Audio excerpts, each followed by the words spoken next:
राधे राधे प्रिय दर्शकों, जिंदगी का सफर चैनल में आपका स्वागत है। 65 वर्षीय सुनीता जी अपने सीलन भरे कमरे में बैठी हुई 2 बजे तक इंतजार करती रही कि खाना छोटी बहू ला रही है या बड़ी बहू। लेकिन जब उनकी उम्मीदें टूटती हुई नजर आई, पेट में भूख से मरोड़े हो रहे थे, सिर चकरा रहा था, तो सुनीता जी ने अपनी लाठी पकड़ी और किचन की तरफ बढ़ चली। किचन में जाकर बड़ी बहू देखी तो बर्तन धो रही थी। बड़ी बहू से पूछा, बहू मेरे लिए खाना नहीं बनाया क्या? ला कुछ दे, मुझे बड़ी भूख लगी है, मैं ही लेके चली जाती हूँ। बड़ी बहू ने कहा, माँ जी अभी तक तुम भूखी बैठी हो, मुझे तो लगा कि छोटी बहू के पास से तुमने खाना खा लिया होगा। नहीं बहू, मुझे तो छोटी बहू ने भी खाना नहीं दिया। बड़ी बहू ने कहा, माँ जी मेरा किचन धुल चुका है, साफ सफाई हो चुकी है, अब बर्तन धो रही हूँ। अब तो दोबारा मेरे पास खाना बनाने की हिम्मत नहीं है। रसोई में कुछ खाना नहीं बचा है, देखो जरा, छोटी बहू के पास कुछ बचा होगा तो वहीं से खा लो।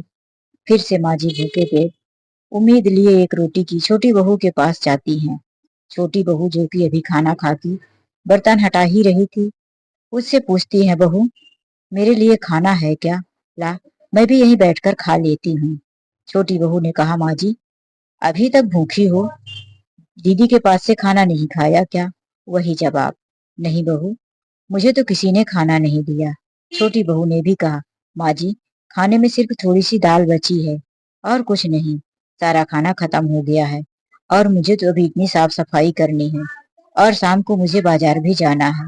मैं 2 घंटे आराम नहीं करूंगी तो फिर शाम का काम मुझसे नहीं होगा। माँ जी ऐसा करो कि कुछ खाकर सो जाओ। ला बहू कुछ दे। माँ जी मेरे पास कुछ नहीं है, आप आराम करो 2 घंटे, शाम को बनेगा तो कहीं ना कहीं से खाना मिल ही जाएगा। सुनीता जी वापिस कमरे में आकर बैठी, लगी हुई पति की तस्वीर की तरफ देखकर आंसू निकल गए। भूख से पेट में मरोड़े हो रहे थे, चक्कर आ रहा था। दोनों बहुओं ने खाना खाया, अपने परिवार को खिलाया, लेकिन बूढ़ी सास को खाना देना भूल गए।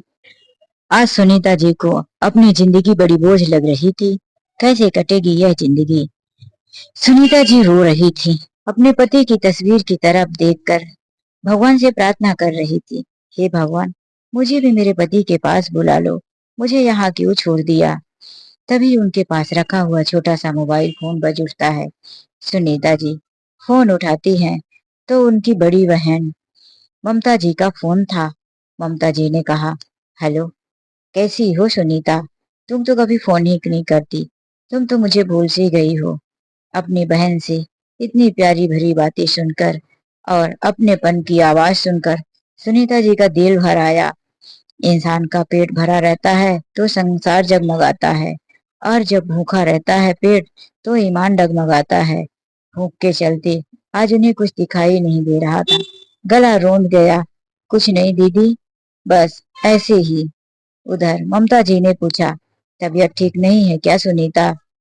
तबीयत तो खराब ही रहती है।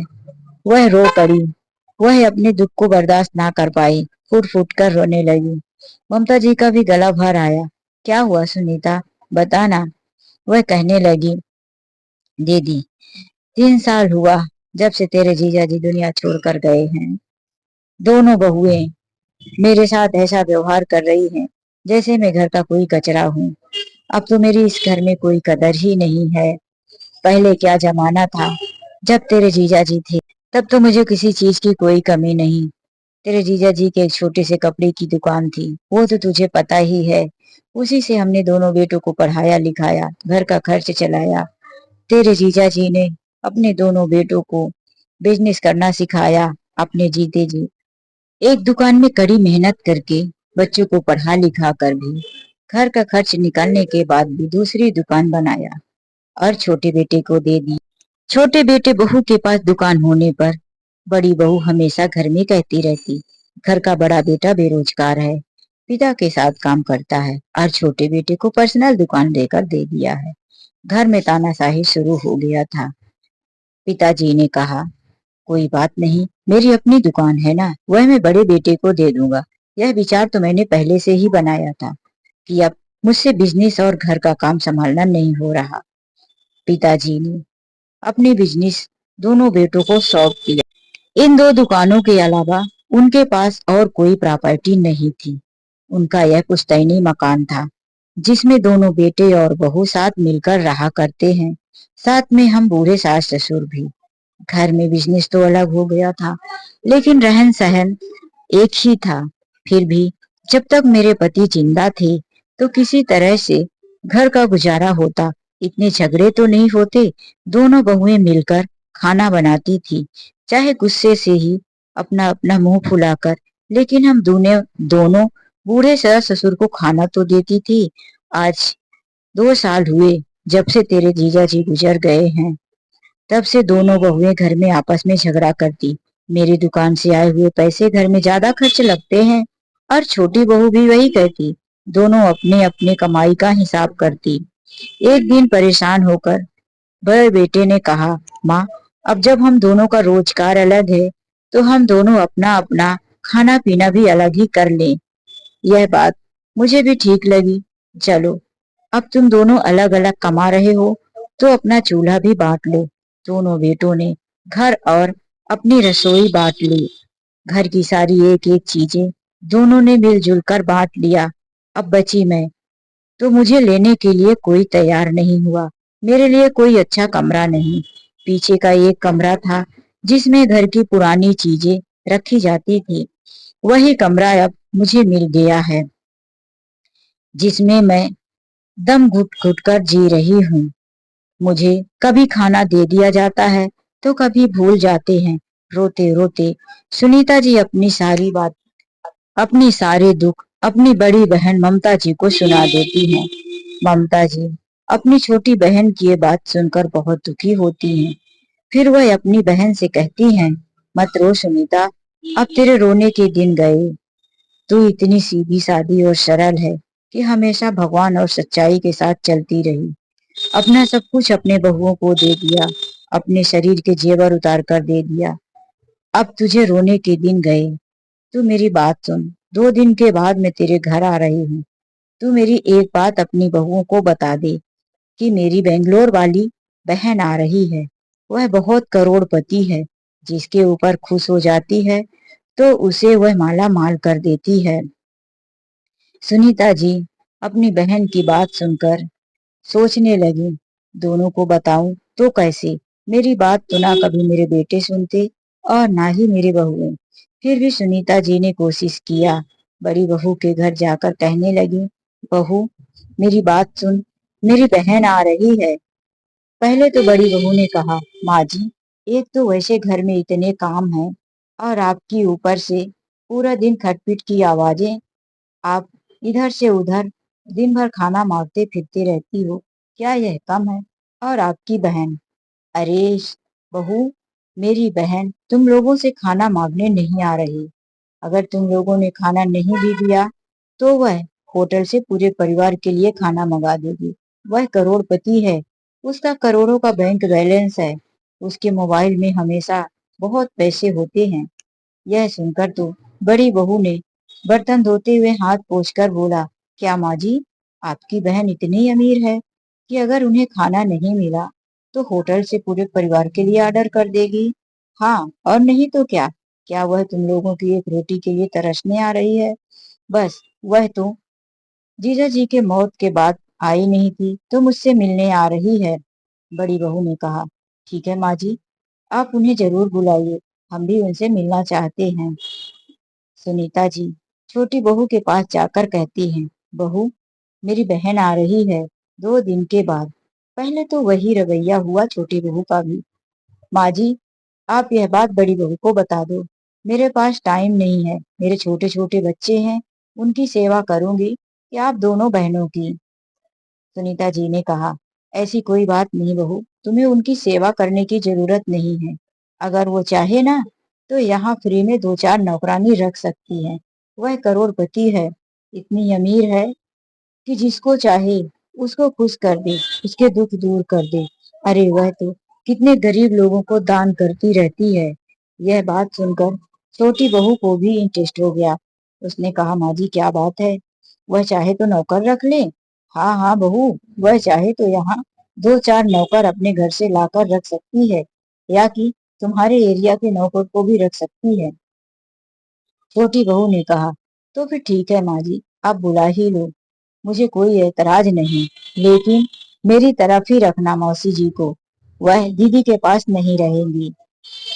सुनीता जी ने कहा, ये तो उसकी मर्जी कि वह किसके साथ रहना चाहती है, आखिर एक ही घर है, वह दोनों के पास ही रहेगी। सब कुछ तैयारियां शुरू हो चुकी थी। जब दोनों बेटों को भी पता चला कि मौसी बहुत अमीर है, बहुत पैसे खर्चा करती रहती है, दोनों बहुएं भी बहुत खुश हो गईं। वह उनके आने की तैयारी करने लगी। सास को भी बोला, मम्मी जी, अब जब आपकी बहन ही आ रही है, तो आप उस पीछे वाले सीलन भरे स्टोर रूम में मत रहो, आकर उन्हें बुरा लगेगा। आप ऐसा करो, अपना वाला कमरा ले लो, मैं दीदी से बात करती हूँ, उसमें उन्होंने गेस्ट रूम बनाया है, तो वह आपको वापस दे देंगे। दोनों जेठानी देवरानी ने मिलकर आपस में बात की कि मौसी आ रही हैं और एक तो इतनी अमीर, उनको बुरा लग जाएगा। दोनों बहनें के लिए वही कमरा सही रहेगा। जल्दी जल्दी माँ जी का कमरा में सारा सामान निकाल कर वही गेस्ट रूम में रख दिया, जो सुनीता जी का पहले का कमरा हुआ करता था। सुनीता जी को अब अपने कमरे में आकर आराम मिला। 2 दिन पहले से ही दोनों बहुएं सुनीता जी के लिए टाइम टाइम से खाना लेकर आने लगी। अरे माँ जी, ये पुरानी पुरानी साड़ियां निकाल दो और थोड़ी अच्छी सी साड़ी पहनो, आपकी इतनी अमीर बहन जो आ रही है, उनके सामने आप ऐसा मत रहना। सुनीता जी को नए कपड़े, चप्पल, उनका चश्मा सब कुछ ठीक करवाया गया। सुनीता जी अब अपनी बहन के आने का इंतजार कर रही थी। जब ममता जी आई, घर में सब बड़े स्वागत होने लगे। दोनों बेटे ममता जी को लेने स्टेशन तक पहुंचे। जो बेटे कभी माँ को लाकर एक गोली नहीं देते थे, आज मौसी के लिए उनकी दौलत को सुनकर उनके पीछे पड़े हुए थे। यह सब देख और सुनकर सुनीता जी का दिल टूट रहा था। यह मेरी औलाद है, अपनी माँ की ममता को भूलकर दौलत के लिए कितना घिरे हुए हैं। करीब 15 दिनों तक ममता जी सुनीता जी के घर में रहीं। उस समय तक सुनीता जी की खूब सेवा होती। दोनों बहुएं टाइम टाइम से खाना, कोई उनके बालों में तेल डालकर कंघी कर जाती, तो कोई उनके पैरों में मालिश करती। दोनों एक से बढ़कर एक उनकी सेवा करने में लगी थी।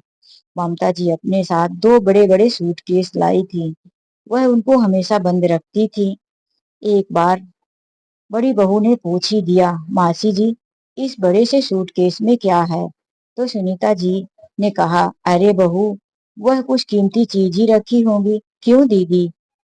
तो ममता जी कहती हैं, हाँ हाँ, इस बक्से में तुम्हारी सास यानी कि मेरी छोटी बहन के जेवर हैं। मेरी माँ ने मरते वक्त अपने सारे जेवर हम दोनों बहनों में ही बांट दिया, क्योंकि मेरी माँ के पास भी इतना सब कुछ था कि दोनों बहुओं को जरूरत ही नहीं पड़ी देने की। मैंने अपने हिस्से का रख लिया है और सुनीता के हिस्से की जेवर, साड़ियाँ और भी कीमती चीजें सब इस बक्से में लेकर आई हूँ। इसे यह अपने पास संभाल कर रखेगी। दोनों बहुओं के सामने कहती हैं, सुनीता, तू अब लापरवाही मत करना। जैसा कि तुमने पहले अपनी सारी चीजें अपने दोनों बहुओं को दे दी है, देखा, वैसे तो तेरी दोनों बहुएं बहुत तेरी सेवा करती हैं, लेकिन फिर तेरी भी तो कुछ पहनने ओढ़ने की इच्छा होती होगी। अब इन जेवरों को तू खुद ही पहनना, माँ के हाथ का जेवर है, जीते जी अपने पास ही रखना। सुनीता जी ने कहा, हाँ दीदी, ठीक है, इन्हें मैं अपने मरने के बाद ही जिसे दूंगी तो दूंगी। दोनों बहनों ने आपस में बातें कर लिया था, सारी प्लानिंग कर ली थी। ममता जी ने कहा, अब मुझे जाना होगा। ममता जी चली गई, लेकिन सुनीता जी उस बक्से को अपने कमरे में रखी और बहन के जाते ही वह पीछे वाले कमरे में लेकर जाने लगी। चलो बहुओं, अब मैं जा रही हूँ, ले लो तुम लोग अपना कमरा। दोनों बहुओं ने माँ जी को कहा, अरे माँ जी, आप पीछे वाले कमरे में कहाँ रहने जा रही हैं? वहाँ ठीक नहीं है, अब आप इसी कमरे में रहो। दोनों बहुएं खूब सेवा करने लगी थी माँ जी की। सुनीता जी सोच रही थी कि जिस दिन इस सूटकेस का राज खुला, उस दिन क्या होगा। दोनों बहुएं तो दौलत की लालच में मेरी इतनी सेवा कर रही थी, यह तो एक प्लानिंग मात्र थी। एक दिन सुनीता जी मंदिर गई थी, तभी दोनों बहुएं उनके कमरे में घुसकर कुछ ढूंढ रही थी। उन्हें अलमारी में चाबी मिली। वह बक्से को खोली। जल्दी जल्दी में उन्होंने खोला। तब तक सुनीता जी आ चुकी थी। अपने कमरे की लाइट जलती हुई देख वह खिड़की के पास आकर देखी कि उनका वह सूटकेस खोलकर दोनों बहुएं चेक कर रही थी। सूटकेस में नकली जेवर पड़े हुए थे। सुनीता जी की बहन ने तो उस सूटकेस में कुछ नहीं दिया था। वह तो सिर्फ एक प्लानिंग मात्र था। लालच देना था बहुओं का, ताकि वह पैसे और दौलत की लालच में अपनी सास की सेवा करे। लेकिन सुनीता जी जानती थी कि उनकी दोनों बहू बहुत ही चालाक और शातिर हैं। वह जब तक बक्से के अंदर देख नहीं लेंगी तो उन्हें चैन नहीं पड़ेगा। इसीलिए वह एक दिन सोने के डिजाइन के पूरे महंगे महंगे पायल, महंगी चूड़ियां, कंगन, महंगे गले का सेट, उसमें इतने सारे जेवर लाकर रख दिए कि सच में उनकी दोनों बहुएं पहचान ना पाई। लालच में इतनी अंधी हो गई थी कि जल्दी जल्दी वह नकली जेवर को देखकर भी असली समझ ली और फिर जल्दी से सूटकेस बंद करके चाबी उसी जगह रख दी जहां सुनीता जी रखकर गई थी। आपस में दोनों बात कर रही थी। दीदी, सबसे ज्यादा सेवा मैं ही करूंगी और माँ जी को दिल जीत लूंगी। बड़ी बहू ने कहा, अबे तू चल, तेरे छोटे छोटे बच्चे हैं, माँ जी को तो मैं ही संभालूंगी। यह सुन सुनीता जी काफी खुश हो रही थी कि मेरी दोनों बहुओं ने पहचाना नहीं कि यह नकली जेवर है। लेकिन एक जगह उनके दिल में कहीं एक चीज थी उठी, मैं अपने आप से झूठ बोल रही हूँ। अपने घर में बहुओं से झूठ बोल रही हूँ कि यह असली जेवर है। जब मेरे मरने के बाद उन्हें पता चलेगा तो मेरे बारे में ये क्या सोचेंगी, मुझे कितना उल्टा सीधा कहेंगे। फिर उनकी अंतरात्मा ने कहा, नहीं, यह लालच का फल है। लालच के चलते ही अगर मेरी सेवा हो रही है, मुझे मेरा अधिकार मिल रहा है, तो मैं यही करूंगी। भले ही मैं झूठ बोल रही हूँ, लेकिन अपनी बहुएं तो अपना कर्तव्य निभा रही है ना। उनकी गलती है। मेरे पास जो कुछ था सब कुछ मैंने उन्हें दे दिया। हर वक्त उन्हें पाने और कुछ लेने की लालच है। चलो, लालच के चलते ही अपना फर्ज तो निभा रही हूँ। सुनीता जी ने सोच लिया था कि मैं सच्चाई किसी को नहीं बताऊंगी, और हुआ ऐसा भी। उनकी अब सेवा बराबर हो रही थी और सुनीता जी अपने मुंह को बंद करके रखी। उन्होंने कभी भी अपने उस सूटकेस का राज अपने जीते जी नहीं खोला। तो दोस्तों, क्या सुनीता जी अपनी सेवा करवाने का यह रास्ता सही अपनाई या गलत? आप अपने विचार कमेंट करके जरूर लिखिए। चलिए मिलते एक नई कहानी में। आज के लिए बस इतना ही। राधे राधे, जय श्री कृष्णा।